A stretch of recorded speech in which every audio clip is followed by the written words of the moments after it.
Hello students, welcome to our channel RT Academy जो आपको provide कराता है ऑल ओवर ईयर अच्छे से lectures and after completion of lecture हम आपको एग्जाम की प्रैक्टिस भी कराते हैं। तो हमारे अगर लेक्चर्स को आपको लेने हैं तो आपको थोड़ा सा काम करना पड़ेगा। वो काम ये करना पड़ेगा कि आपको हमारे इस चैनल को RT Academy को सब्सक्राइब करना पड़ेगा और जो हमारे न्यू ओल्ड व्यूअर्स हैं वो लाइक एंड शेयर करते चलें। तो चलिए आज का चैप्टर स्टार्ट करते हैं। चैप्टर हमारा था बॉडी फ्लूइड्स एंड सर्कुलेशन, जिसमें सबसे पहली टॉपिक मैंने इंट्रोडक्शन दिया था आपको। आज बात करेंगे हम कुछ ब्लड्स के बारे में, क्या ब्लड क्या है और ब्लड से रिलेटेड कुछ क्वेश्चंस देखिए। चर्चा जारी रखते हैं। टॉपिक ब्लड, चलिए स्टार्ट करते हैं। आ जाइए। तो ब्लड वेसल्स एंड हार्ट के बारे में भी हम जानकारी लेंगे कि ब्लड वेसल्स और हार्ट क्या है। शायद आपको याद होना ही चाहिए कि लास्ट लेक्चर पे जब हम आप मुलाकात किए थे तो हमने आपको इंट्रोडक्शन में बताया था कि हमारे बॉडी का जो सर्कुलेटरी सिस्टम है वो तीन पर्टिकुलर पार्ट्स में लेके चलता है। पहला आपका बॉडी फ्लूइड था, इसमें ब्लड एंड लिम्फ आ गया। सेकंड आपके ब्लड वेसल्स थे एंड थर्ड आपका हार्ट था। तो चलिए आज पहले टॉपिक ब्लड के बारे में कुछ चर्चा कर लेते हैं। ब्लड, अगर ह्यूमन का सर्कुलेटरी सिस्टम का एक ऑल ओवर चार्ट देखें, बहुत ही अच्छा चार्ट है, आपको लर्न करने में बहुत अच्छा हेल्प करेगा। ये चार्ट पूरा लर्न करना है आपने। मैं थोड़ा हट जाता हूं, पॉज करके इसको अच्छे से आप देख लीजिएगा, ड्रॉ कर लीजिए। देख क्या कह रहा है। ह्यूमन के सर्कुलेटरी सिस्टम में ब्लड वेस्कुलर सिस्टम आया एंड लिम्फेटिक सिस्टम आया। ब्लड वेस्कुलर सिस्टम के लिए हमें ह्यूमन हार्ट चाहिए, ब्लड चाहिए, ब्लड वेसल्स चाहिए। ब्लड वेसल्स में हमने आपसे बात करी थी आर्टरीज, वेन एंड कैपिलरीज पे। ब्लड दो चीजों से मिलकर प्लाज्मा एंड हमारा जो फॉर्म्ड एलिमेंट्स होते हैं। प्लाज्मा एक येलोइश फ्लूइड होता है, ट्रांसपेरेंट फ्लूइड होता है और उस येलोइश ट्रांसपेरेंट फ्लूइड्स में पाई जाती है हमारी ब्लड सेल्स। थ्री टाइप की ब्लड सेल्स हमारी, red blood cell, white blood cell and platelets. अब देखिए, रेड ब्लड सेल्स को एरिथ्रोसाइट्स हम ये डिस्कस करेंगे, डब्ल्यूबीसीज को हम ल्यूकोसाइट्स कहते हैं और प्लेटलेट्स को थ्रोम्बोसाइट्स कहते हैं। यहाँ पर हमने डब्ल्यूबीसी से भी दो पार्ट कर लिए, ग्रेनुलोसाइट्स एंड एग्रेनुलोसाइट्स। ये किस बिहाफ पे किए हैं देखिए। अगर मान लीजिए कोई लिम्फोसाइट और इस लिम्फोसाइट में ग्रैनुल्स पाए जाते हैं तो आप बोलते हैं ये जो लिम्फोसाइट है ये ग्रैनुलोसाइट्स हैं। और अगर कोई भी ग्रैनुल्स नहीं मिल रहे हैं तो ये ए ग्रैनुलोसाइट्स से कैटेगरी में जाते हैं। ग्रैनुलोसाइट्स में थ्री आती है, neutrophils, eosinophils, basophils and a granulocytes में फिर से डिवाइड हुआ लिम्फोसाइट्स एंड मोनोसाइट्स में। अब कंडीशन ये घटती है कि ग्रैनुलोसाइट्स और इन दोनों में डिफरेंस कैसे किया जाए। तो याद रखिएगा, सर्दी का मौसम है और आग लाके दे रही हमारी माँ, तो आग लाई माँ, यानी जब आग लाई माँ यानी ए ग्रैनुलोसाइट्स, लाई से लिम्फोसाइट, माँ से मोनोसाइट्स। तो ए ग्रैनुलोसाइट्स में दो पार्ट हो गए, आग लाई माँ, इस पढ़ने से याद करिएगा। और इधर हमारा ग्रैनुलोसाइट्स में न्यूट्रोफिल्स, एसिनोफिल्स, बासोफिल्स आ जाएगा। तो आग लाई माँ यानी ए ग्रैनुलोसाइट्स के दो पार्ट, लाई लिम्फोसाइट्स, एम से मोनोसाइट्स। लिम्फेटिक सिस्टम तीन चीजों से मिलकर बनता है, lymph, blood vessels and lymph nodes. देखिए लिम्फ क्या होता है, जब आपका ब्लड सर्कुलेट कर रहा होता है तो ब्लड सर्कुलेशन के बाद कुछ चीजें फिल्टर होकर के ब्लड वेसल्स के नीचे आती जाती हैं और वो भी एक ब्लड वेसल्स में फ्लोट करती है। इसी लिक्विड को हम नाम देते हैं लिम्फ। लिम्फ वेसल्स क्या है, जहां पर हमारा लिम्फ सर्कुलेट होगा उसे लिम्फ वेसल्स कहेंगे। लिम्फ नोड्स वो साइट होती है जहां से हमारी डब्ल्यूबीसीज मैच्योर होकर के बाहर निकलती है। तो ह्यूमन का अगर सर्कुलेटरी सिस्टम है तो वो सर्कुलेटरी सिस्टम कितनी चीजों पे बेस्ड हुआ है, क्या क्या बेस्ड हुआ है, ब्लड वेस्कुलर सिस्टम पे, लिम्फेटिक सिस्टम पे। ओके, ये चार्ट देख लीजिएगा, आगे चलते हैं। चलिए कंपोजिशन ऑफ ब्लड के बारे में जानें। ब्लड आपका दो चीजों से मिलकर बनता है, एक प्लाज्मा है एंड दूसरा है फॉर्म्ड एलिमेंट्स। प्लाज्मा में 55%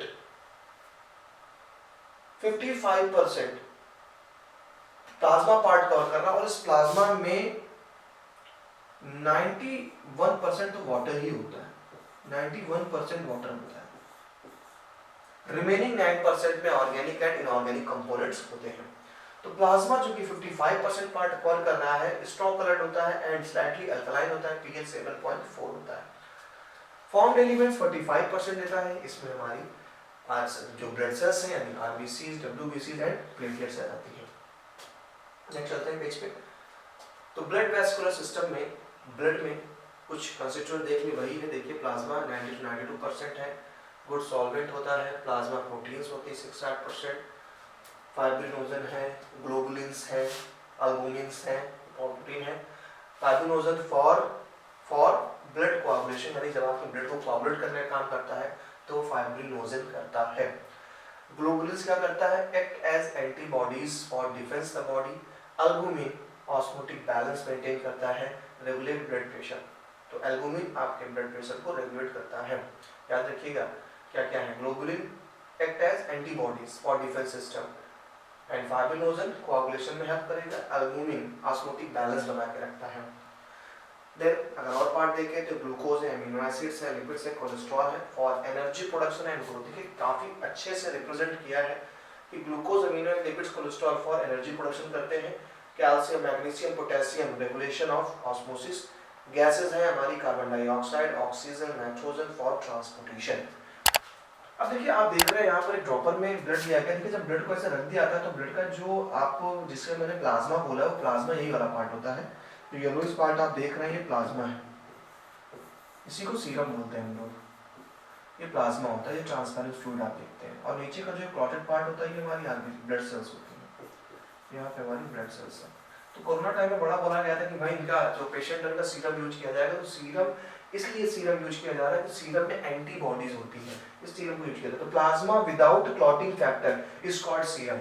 अगर प्लाज्मा ले लिया और उसमें कोई क्लॉटिंग फैक्टर नहीं है जिससे वो क्लॉट हो सके, कोई क्लॉटिंग फैक्टर नहीं, तो आप टर्म यूज करते हैं उसके लिए सीरम। अब फॉर्म्ड एलिमेंट्स, फॉर्म्ड एलिमेंट्स यानी हमारी सेल्स की बात कर रहा है ब्लड में मौजूद। तो रेड ब्लड सेल्स हो गई या एरिथ्रोसाइट्स, व्हाइट ब्लड सेल्स या ल्यूकोसाइट, प्लेटलेट्स या जिनको हम थ्रोम्बोसाइट्स कहते हैं। तो रेड ब्लड सेल्स यानी एरिथ्रोसाइट्स। सबसे पहले चलते हैं एरिथ्रोसाइट्स के पास। तो एरिथ्रोसाइट के कलर की बात करें तो रेड कलर देता है due to the haemoglobin. And life span की बात करें तो लाइफ स्पैन 120 डेज का होता है इनका। काउंट करें नंबर तो 5 से 5.5 मिलियंस पर mm³ होती है। Found in red bone marrow, ये जो बनती है कहाँ बनती है? आपके रेड बोन मैरो में बनती है। फंक्शन क्या होता है भाई? फंक्शन तो इसका पता है दुनिया को भी, CO2 और ऑक्सीजन का ट्रांसपोर्टेशन करती है। Worn out RBCs are destroyed in spleen. देखिए ये स्प्लीन दिख रही है हमको, ये जो भी हमारे आरबीसी डेड हो जाती है वो हमारे स्प्लीन पे वहां जाकर के स्टोर होती है। इसलिए स्प्लीन को ग्रेवयार्ड ऑफ आरबीसी कहा जाता है, आरबीसी का कब्रिस्तान। कहाँ पर है वो हमारे स्प्लीन में होता है। अब फीचर्स ऑफ डब्ल्यूबीसी की बात करें, देखिए ढेर सारे यहाँ पे सेल्स दी गई हैं। अब अगर ध्यान से आप देखें तो देखिए इन सेल्स में ग्रेन्यूल्स मौजूद हैं। ये ग्रेन्यूल्स से कारण देखिए ये वाला भी A, B and C granules काफी तादाद में मौजूद है। और ग्रेन्यूल्स बहुत ज्यादा पाए जाने के कारण इसको हम कहते हैं ग्रेन्युलोसाइट्स,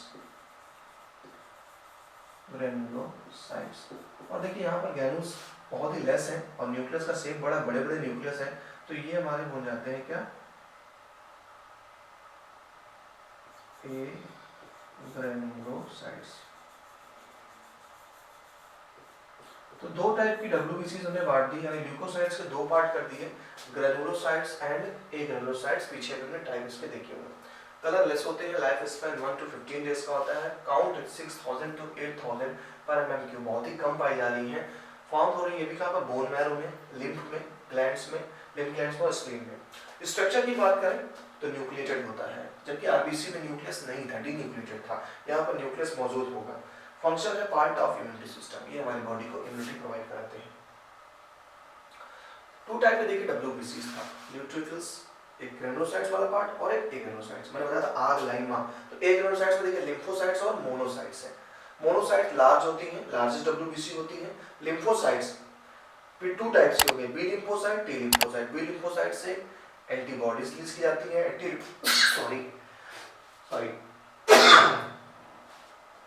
एंटी लिम्फोसाइट्स दोनों मिलकर के हमारी बॉडी को इम्यून रिस्पॉन्स देते हैं। इसके बारे में 12th में आपको पढ़ाया जाएगा। Neutrophils, इस्नोफिल्स and basophils. न्यूट्रोफिल्स जो होते हैं हमारे फैगोसाइटोसिस नेचर के होते हैं, सोल्जर ऑफ बॉडी होती है। देखिए ये भी इनका दोनों का, न्यूट्रोफिल्स और मोनोसाइट्स एक काम करेंगे, दोनों फैगोसाइटोसिस करते हैं। सवाल उठता है सर फैगोसाइटोसिस क्या होता है? तो फैगोसाइटोसिस एक प्रोसेस है जिस प्रोसेस के थ्रू हमारी डब्ल्यूबीसीज पैथोजन को खाते हैं। जैसे अमीबा अपना खाना खाता है, ऐसे ये पैथोजन को खाते हैं।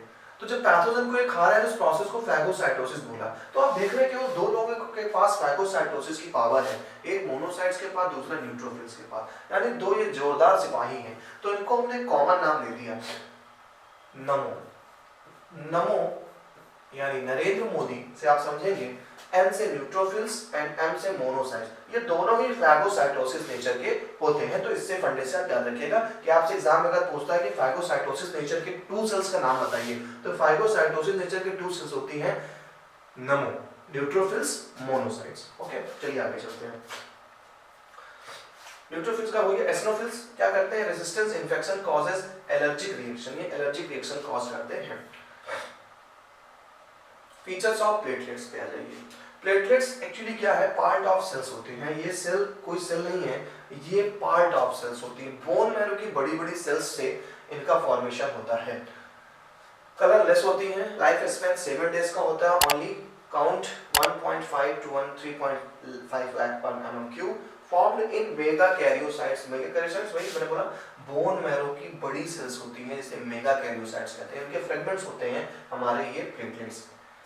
Structure non nucleated cell fragment, देखिए बोला नॉन न्यूक्लिएटेड सेल फ्रेगमेंट्स होते हैं, सेल के टुकड़े होते हैं। फंक्शन क्या? Blood clotting.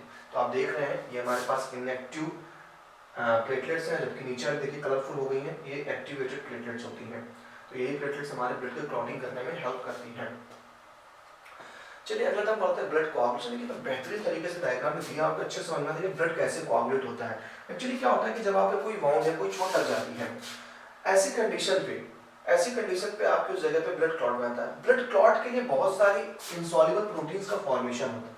ये insoluble proteins as a net, जैसे जाल, मछली पकड़ने का जाल हो गया, ऐसा वैसे फंक्शन करते हैं, सारी आरबीसीज एंड डब्ल्यूबीसीज में ट्रैप हो जाती है।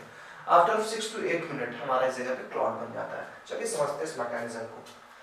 सबसे पहले ब्लड कोआगुलेशन की बात करें स्टेप की, तो देखिए जैसे ही इंजरी हुई, डैमेज हुआ, ब्लड वेसल्स कांटेक्ट होती हैं, प्लेटलेट्स प्लग बनते हैं, फाइब्रिन क्लॉट बन जाता है। तो कुछ खास प्रोटीन्स हैं। सबसे पहले साइट ऑफ इंजरी पे अगर जाएं तो वहां पर क्लम्प्ड प्लेटलेट्स एंड टिश्यू रिलीज करती है थ्रोम्बोप्लास्टिन नाम के केमिकल को। यानी जिस जगह पे चोट लगी है उस जगह पे एक थ्रोम्बोप्लास्टिन नाम का केमिकल बना। ये थ्रोम्बोप्लास्टिन नाम का केमिकल थ्रोम्बोकाइनेज एंजाइम को एक्टिवेट कर देता है। थ्रोम्बोकाइनेज को, यानी थ्रोम्बोकाइनेज को एक्टिवेट किया। जैसे ये थ्रोम्बोकाइनेज एक्टिवेट हो जाता है, ये क्या करता है? प्रोथ्रोम्बिन को थ्रोम्बिन में बदल देता है। कैल्शियम की जरूरत पड़ती है हमें, कैल्शियम मिनरल की। आपसे पूछ सकता है किस मिनरल की जरूरत पड़ेगी, तो कैल्शियम मिनरल की नीड पड़ती है। तो थ्रोम्बोकाइनेज ने क्या किया? प्रोथ्रोम्बिन को थ्रोम्बिन में कन्वर्ट कर दिया। ये थ्रोम्बिन एक्ट करता है एज अ एंजाइम, और ये सॉल्युबल, हमारे ब्लड में मौजूद सॉल्युबल फाइब्रिनोजन जो प्रोटीन होती है उसको इनसॉल्युबल फाइब्रिन में कन्वर्ट कर देता है। इनसॉल्युबल फाइब्रिन में जैसे कन्वर्ट हुआ कि देखिए ट्रैप्स होने लगे हमारे क्या? Dead and damaged formed elements. Dead and damaged formed element जैसे ट्रैप करने लगे तो क्या बन जाएगा? क्लॉट बन जाएगा।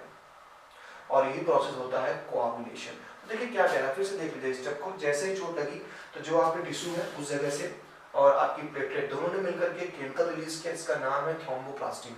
बहुत से लोग उसको प्लेटलेट फैक्टर 3 भी बोलते हैं, आप थ्रोम्बोप्लास्टिन याद रखिए। पहला फैक्टर तो यही स्टार्ट हुआ, यहाँ से थ्रोम्बोप्लास्टिन बना। थ्रोम्बोप्लास्टिन करता क्या है? थ्रोम्बोकाइनेज एंजाइम को बनाता है। ये थ्रोम्बोकाइनेज एंजाइम जैसे बनता है, ये करता क्या है? प्रोथ्रोम्बिन नाम के केमिकल को थ्रोम्बिन में बदल देता है। सारी चीजें आपके ब्लड के सीरम में मौजूद है, ब्लड प्लाज्मा में मौजूद है। प्रोथ्रोम्बिन को थ्रोम्बिन में कन्वर्ट कर दिया in the presence of calcium.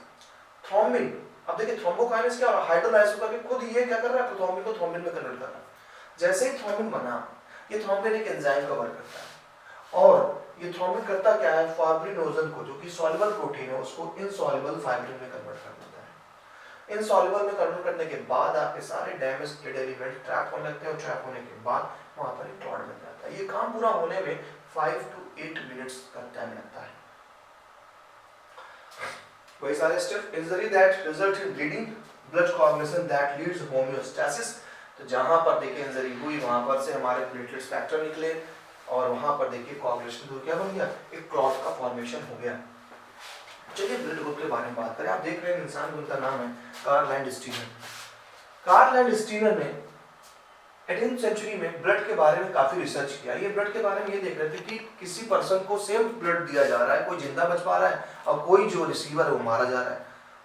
तो कार्ल लैंडस्टीनर ने सोचा कि आखिर ये घटना क्यों घट रही है, इस घटना के पीछे क्या राज है।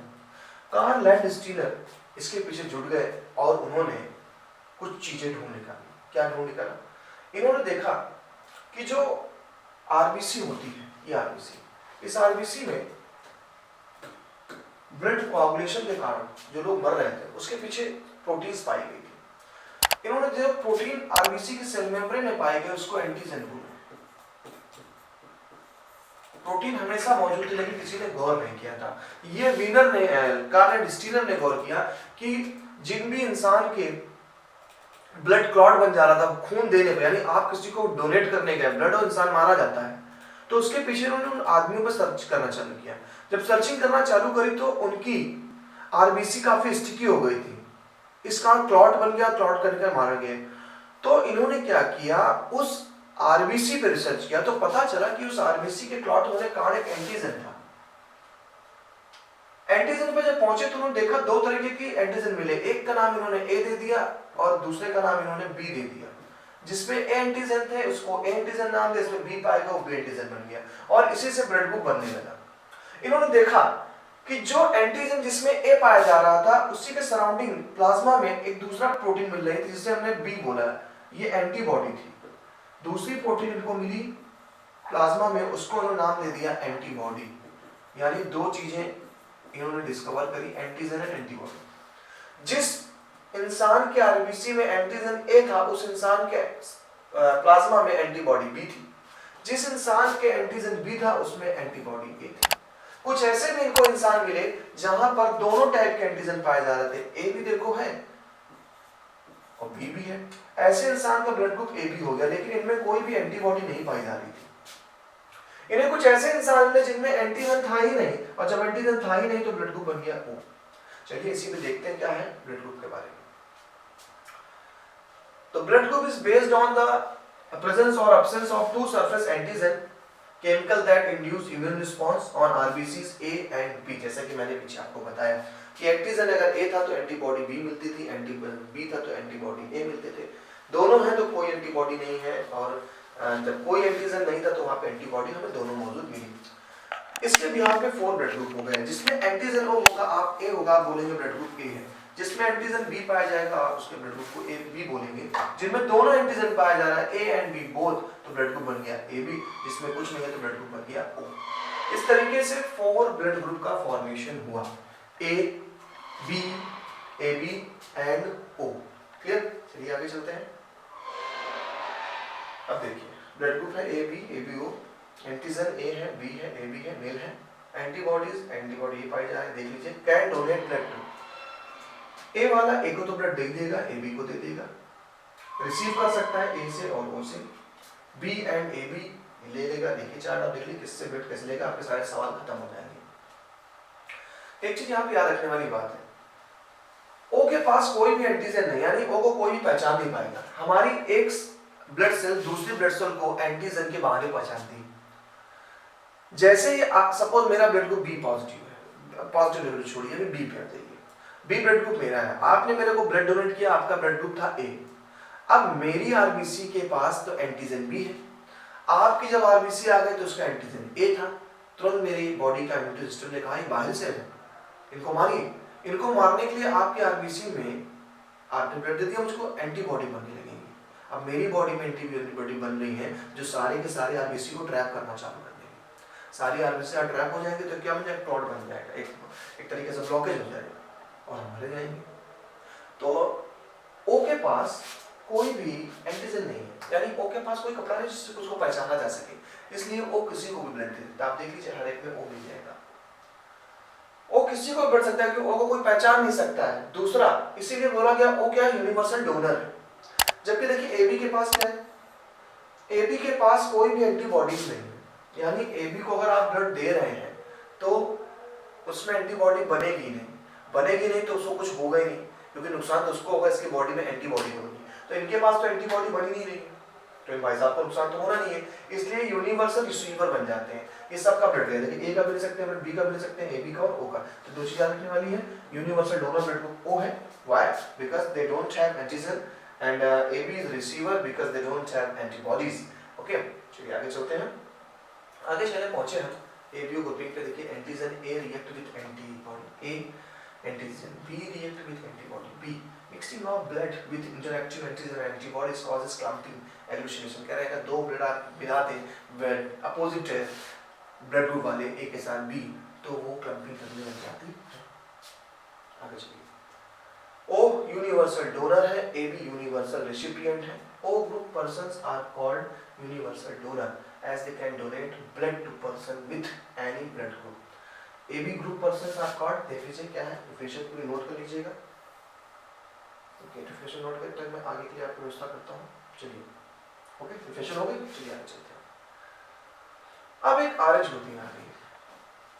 कार्ल एंड स्टीनर ने फ्रेंड थे जिनका नाम था वीनर, उनका नाम था वीनर। ये वीनर भाई साहब एक मंकी पे जिसका नाम था रीसस मंकी पे रिसर्च कर रहे थे और रीसस मंकी पे रिसर्च करते करते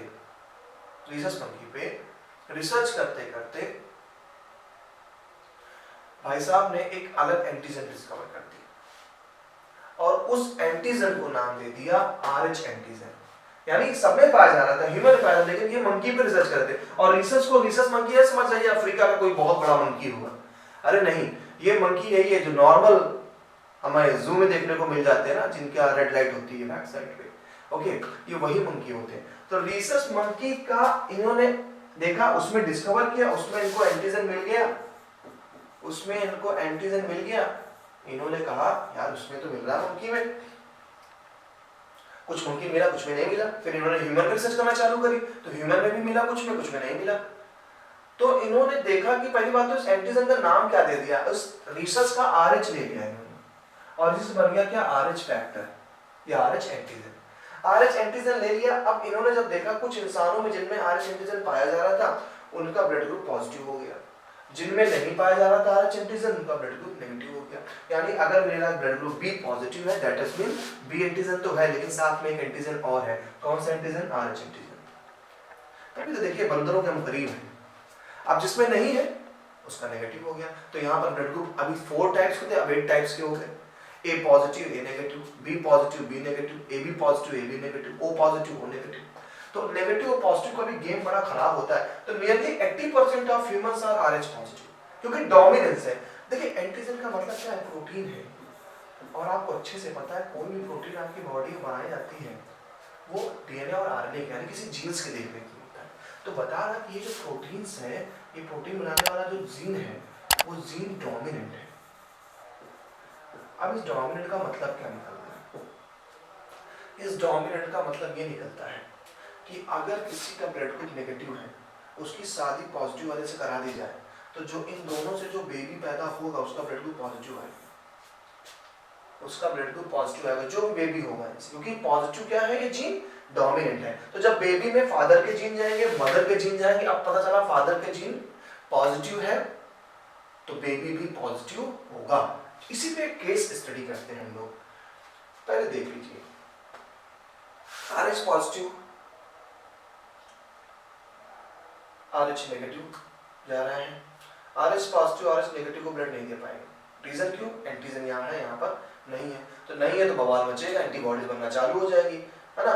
जबकि आरएच नेगेटिव आरएच पॉजिटिव को ब्लड दे सकता है क्योंकि आरएच नेगेटिव एंटीजन है नहीं तो पॉजिटिव दे तो पहचानने में कोई दिक्कत नहीं होगी, याद रखिएगा। ओके, चलिए आगे चलते हैं। Anti RH antibodies are not naturally formed, so Rh negative person can receive Rh positive blood only once, but it causes the development of anti-Rh antibodies in his blood. So a second transfusion of Rh positive blood causes agglutination. देखिए समझिए scene को, Rh positive, so Rh negative person can receive Rh। अगर Rh negative वाले को Rh positive को blood दिया जाएगा पहले ब्लड में ज़्यादा दिक्कत नहीं होगी क्योंकि पहले ब्लड में उसमें एंटीबॉडीज नहीं बन पाएगी, लेकिन अगर फिर से ब्लड दे दिया तो उसके बॉडी में एंटीबॉडीज बन जाएगी और वो मारा जाएगा। इसी पे अगर हम देखें तो एक केस है हमारे पास एरिथ्रोब्लास्टोसिस फेटालिस। देखिए होता है, मान लीजिए मदर है, इस मदर का ब्लड ग्रुप नेगेटिव था यानी कि आरएच एंटीजन नहीं था, लेकिन जैसा कि मैंने बताया कि इनकी मैरिज अगर एक पॉजिटिव ब्लड वाले से कराई गई तो आपको पता है बेबी में पॉजिटिव ही जाना है ब्लड ग्रुप। क्यों? क्योंकि डोमिनेंस है, ये डोमिनेंस जीन होता है। अगर इसके साथ RH नेगेटिव वाला रहेगा तो हमेशा ब्लड ग्रुप RH पॉजिटिव जाएगा। तो आप भी समझ लीजिए, अगर आपके फादर या मदर का ब्लड ग्रुप पॉजिटिव है, मदर का नेगेटिव है, तो आपका जो ब्लड ग्रुप होगा डेफिनेटली पॉजिटिव आएगा। क्लियर? तो यहाँ पर पॉजिटिव ब्लड आया। अब देखिए, जब बेबी का ब्लड मदर के पास गया तो मदर की सेल ने पहचाना, अरे ये तो मेरी बॉडी का पार्ट ही नहीं है, तो वो एंटीबॉडी बनाना चालू करता है, जिससे कारण बेबी तो ब्लड क्लम्पिंग कर जाएगा और तो मारा जा सकता है। लेकिन पहली केस में ऐसा नहीं होगा, पहली केस में नहीं होगा, क्योंकि इतनी जल्दी एंटीबॉडीज बन नहीं पाती। लेकिन हाँ, अगर बेबी दोबारा आया, दोबारा प्रेग्नेंट हुई लेडी, तो फिर उसके पास एंटीबॉडीज बनी रहती हैं और वो अटैक कर देती हैं हमारे फीटस पे और फीटस खत्म हो जाता है। इस बीमारी का नाम है एरिथ्रोब्लास्टोसिस फेटाइलिस, फीटस से बना है फेटाइलिस। तो it is an RH incompatibility between the RH negative blood of a pregnant mother and RH positive blood of the fetus. RH antigen do not get mixed. RH antigen do not get mixed with maternal blood in the first pregnancy because placenta separates the two bloods. Placenta इस blood को separate करता है. But at the time of the first delivery, there is a possibility of exposure of the maternal blood to a small amount of the RH positive blood from the fetus. Fetus के blood में थोड़ा बहुत mix करेगा, देखिए antibodies पहुँच लेंगी. This induces the formation of RH antibodies in maternal blood. Maternal blood में RH antibody, क्योंकि भाई क्या हो जाएगा, थोड़ा बहुत ब्लड से यहाँ से पास हो गया पॉजिटिव का, but at the time of first delivery में there is a possibility of exposure of the maternal blood to small amount to the RH positive blood. हो सकता है कि फर्स्ट डिलीवरी के समय बेबी का कुछ ब्लड मदर के ब्लड में मिक्स हो जाए. अब मदर के ब्लड में अगर गया तो मदर के ब्लड में एंटीबॉडीज तैयार है ना. अब this induces the formation of antibodies तैयार हो जाएंगी एंड देन क्या होगा, in case of her subsequent pregnancies, RH antibodies from mother leak into fetal blood. fetal के ब्लड में लीक करके पहुंच जाएगा and destroy the fetal RBCs. fetus के RBC को destroy कर देगा. This is fatal to fetus or causes severe anemia and jaundice to the baby. This condition is called erythroblastosis fetalis. ये जो कंडीशन होगी उसको हम बोलेंगे erythroblastosis fetalis. तो ये डिसीज है जो बच्चे में हो जाएगी, बच्चा इसे मारा जा सकता है. एंड आगे बात करें तो erythroblastosis fetalis can be avoided by the administering anti-RG antibodies to the mother immediately after the delivery of the first child. तो फर्स्ट चाइल्ड बाद अब टेक्नोलॉजी हमारे पास है कि उसको एक एंटीबॉडीज का डोज लगाया जाए जिससे कि वो फैल ना सके. ओके, तो देखिए इस तरीके से हमने आज जो जानकारी ली वो जानकारी हमारी ब्लड पे थी. जानकारी हमारी ब्लड पे थी कि ब्लड क्या था. तो ब्लड से चीजें बहुत सारी जानी है आपने. ब्लड का कंटेंट जाना आपने ब्लड में मौजूद ग्रुप्स को जाना कि कैसे ए ग्रुप होता है, बी ग्रुप होता है, ए बी होता है और ओ होता है. आरएनए कार्लैंड स्टीनर की मदद से इन सबको जाना. वीनर ने RH फैक्टर के बारे में बताया कि 80% लोगों में RH एंटीजन पाया जाता है जिसके कारण उनका ब्लड ग्रुप पॉजिटिव हो जाता है. 20% लोगों में RH नहीं पाया जाता जिसके कारण उनका ब्लड ग्रुप नेगेटिव हो जाता है. और इसी पे हमने एक केस स्टडी करी जिसका नाम था एरिथ्रोब्लास्टोसिस फेटालिस. ये एक तरीके की बीमारी है. क्लियर? तो चलिए मुलाकात करेंगे नेक्स्ट लेक्चर पे एक नए टॉपिक के साथ. चैप्टर हमारा सेम रहेगा. हमारे चैनल को लाइक शेयर सब्सक्राइब करते रहें हमारे लेक्चर्स के लिए. चलिए मुलाकात करते हैं नेक्स्ट लेक्चर. तब तक के लिए बाय बाय.